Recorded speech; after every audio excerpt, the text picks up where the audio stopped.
जी नमस्कार, मैं ज्योति कौशिक आपके अपने YouTube चैनल सोशलॉजी विद ज्योति में आपका स्वागत करती हूँ। फ्रेंड्स, एक नई क्लास के साथ आज फिर से उपस्थित हो गई हूँ आप लोगों के सामने। हमारा आज का टॉपिक है भारतीय समाजशास्त्री और उनका परिप्रेक्ष्य। सबसे पहले हम परिप्रेक्ष्य के बारे में ही चर्चा करना चाहेंगे कि परिप्रेक्ष्य होता क्या है।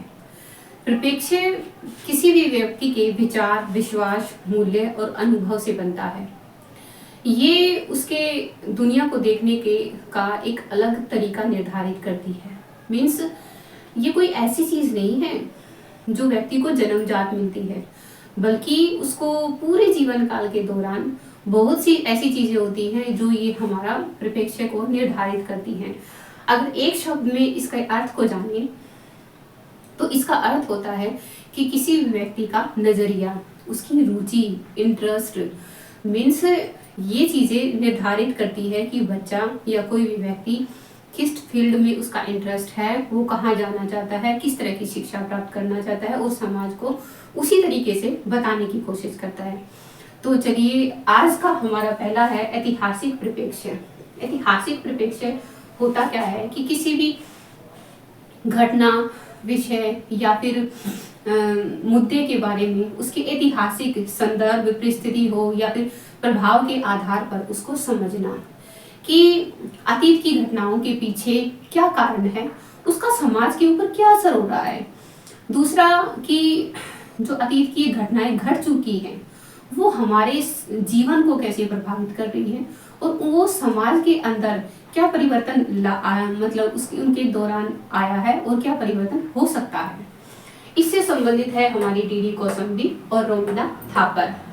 अगले हैं हमारे, नेक्स्ट है हमारा भारत शास्त्र ग्रंथ परिप्रेक्ष्य। भारत शास्त्र ग्रंथ परिप्रेक्ष्य के अंदर भारत शास्त्र और धर्म ग्रंथों के ऐतिहासिक, दार्शनिक दृष्टिकोणों को रखा जाता है, जिसके अंदर हमारे भारतीय जो ग्रंथ है, पुराण है, उपनिषद हैं, उनके साथ साथ नाट्य शास्त्र और भागवत जैसे सारे विषयों को शामिल किया जाता है और उनकी समय अवधि को लिया जाता है। मीन्स कहने का तात्पर्य ये है कि उनसे कोरिलेट करते हुए उन एग्जाम्पल को विभिन्न विषयों के अंदर शामिल किया जाता है, जैसे कि साहित्य हो गया, हमारी राजनीति हो गई या फिर साहित्य हो गया, इनके अंदर उनको उनके एग्जाम्पलों को शामिल किया जाता है। उससे संबंधित है हमारे जीएस घुरिये हैं और लुई डूमा है, राधा कमल मुखर्जी है और इरावती कर्वे है। सबसे पहले जो इंडोलॉजी से संबंधित थे वो थे जीएस घुरिये और लुई डूमा। ये राधा कमल मुखर्जी और इरावती कर्वे ये जीएस घुरिये के स्टूडेंट रह चुके हैं। ये जीएस घुरिये थे वो भारत विद्या के प्रणेता माने जाते थे और उन्होंने समाज को समझने के लिए भी इन्हीं धर्म ग्रंथों का दृष्टिकोण अपनाया था। नेक्स्ट है हमारे संरचनात्मक प्रकार्यात्मक। संरचनात्मक प्रकार्यात्मक का अर्थ है कि समाज के जो जितने भी पार्ट हैं वो एक दूसरे से किस तरह से संबंधित हैं और एक चीज दूसरे के ऊपर किस प्रकार से निर्भर करती है। और इसके साथ साथ ये भी होता है कि जो ये संरचना है विभिन्न अंगों से मिलकर बनी है, जैसे हमारी शिक्षा हो गई, हमारे परिवार हो गए, धर्म हो गया या राजनीति हो गई, अर्थशास्त्र है, ये सारे के सारे जो जितने भी सेक्शन हैं वो मिलकर संरचना का निर्माण करते हैं। लेकिन ये एक दूसरे के ऊपर कितने निर्भर हैं, मीन्स एक भी अगर चीज छूट जाए तो सारा सिस्टम गड़बड़ा जाता है। ये हमारी व्यवस्था को किस प्रकार से आगे बढ़ाते हैं, मिलकर आगे बढ़ाते हैं और किस प्रकार से हमारी व्यवस्था के ऊपर इसका प्रभाव पड़ता है। इससे संबंधित है हमारे एम एन श्रीनिवास है, एस सी दुबे हैं और मैके मैरियट हैं। एम एन श्रीनिवास पहले जीएस घुरिये के स्टूडेंट रह चुके हैं। इनका स्टार्टिंग में जो नजरिया था वो गुरु के समान ही इंडोलॉजी की तरफ झुका था, लेकिन जैसे ही उनकी शिक्षा का जब विस्तार हुआ, इन्होंने एक, जब इनके बारे में पढ़ेंगे तो ये हम इनके बारे में एक मेन इंपॉर्टेंट की वर्ड है स्प्रेड। इनकी स्प्रेड का अर्थ होता है विस्तार। इनकी शिक्षा का जब विस्तार हुआ तो इन्होंने संरचनात्मक प्रकार्यात्मक परिप्रेक्ष्य को अपनाया। नेक्स्ट है हमारे मार्क्सवादी परिप्रेक्ष्य। मार्क्सवादी परिप्रेक्ष्य का अर्थ होता है अगर एक शब्द के अंदर मार्क्सवादी परिप्रेक्ष्य को जाने तो इसका अर्थ होता है द्वंद्व। मीन्स संघर्ष कैसे समाज की परिस्थितियों को बदलता है और कैसे समाज को आगे बढ़ाता है। मीन्स जब दो धारणाएं आपस में टकराती है तो तीसरी धारणा का निर्माण होता है, लेकिन वो फिक्स नहीं है कि वो तीसरी धारणा भी चलती रहेगी। वो तीसरी धारणा जब समय बदलेगा वो तीसरी जो नेक्स्ट धारणा आएगी वो पहली धारणा से फिर से टकराएगी। मीन्स वाद प्रतिवाद वाद विवाद और प्रतिवाद इससे संबंधित है हमारे डीपी मुखर्जी और AR देसाई। और नेक्स्ट हमारे राधा कृष्ण मुखर्जी, जिन्होंने मार्क्सवादी परिप्रेक्ष्य को अपनाया। ये वो समाजशास्त्री, भारतीय समाजशास्त्री थे जिन्होंने मार्क्सवादी परिप्रेक्ष्य को अपनाकर समाज के लिए एक गहरा और महत्वपूर्ण कार्य किया। तो नेक्स्ट है हमारे संरचनात्मक परिप्रेक्ष्य।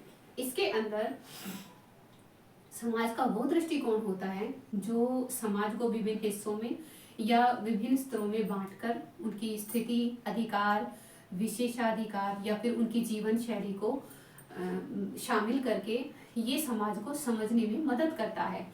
मीन्स ये वो दृष्टिकोण होता है जो समाज के अंदर मौजूद असमानताओं को उनकी स्थिति के आधार पर समझने में मदद करता है। जैसे हमारा जाति वर्ग हो गया या फिर अन्य हमारे जो सामाजिक समूह होते हैं उसके अंदर क्या उनके अंदर अंतर है, किसको मतलब किस समूह को कौन सा पद प्राप्त होता है, ये सारी स्थितियों को समझने में ये संरचनात्मक परिप्रेक्ष्य हमारी मदद करता है। इसके अंदर शामिल है हमारे योगेंद्र सिंह है। नेक्स्ट है हमारे सभ्यतात्मक परिप्रेक्ष्य। सभ्यतात्मक परिप्रेक्ष्य के अंदर क्या करते थे कि जो समाज की वास्तविकता है ना उसको सभ्यता के आधार पर देखा जाता था। मीन्स इसके अंदर समाज के विभिन्न समाजों की तुलना की जाती थी। जैसे हमारे जो ऐतिहासिक हैं, सांस्कृतिक है और सभ्यतात्मक सामाजिक हैं, उन सभी समाजों की एक वस्तुनिष्ठ और जटिलता के आधार पर उनका अध्ययन किया जाता था। और जैसे हमारे प्राचीन और मध्यकालीन ग्रंथ हैं, अभिलेख हैं, उनकी और समाज की संरचना की कैसे निरंतरता उनकी हुई है और कैसे उनके अंदर परिवर्तन आए हैं, उन सभी का अध्ययन इस सभ्यतात्मक परिप्रेक्ष्य के अंदर किया जाता था। मीन्स अगर एक मतलब सेंटेंस में अगर इसको समझा जाए तो ये होगा कि किसी व्यक्ति या किसी समूह का जो दृष्टिकोण होता है वो सभ्यता के आधार पर उसके विश्वास और मूल्य को उसी दृष्टिकोण से देखा जाए तो ये होगा उसका सभ्यतात्मक परिप्रेक्ष्य। इसके अंदर आते हैं NK बोस आते हैं और सुरजीत सिन्हा आते हैं। नेक्स्ट है हमारे अधीनस्थ समूह परिप्रेक्ष्य।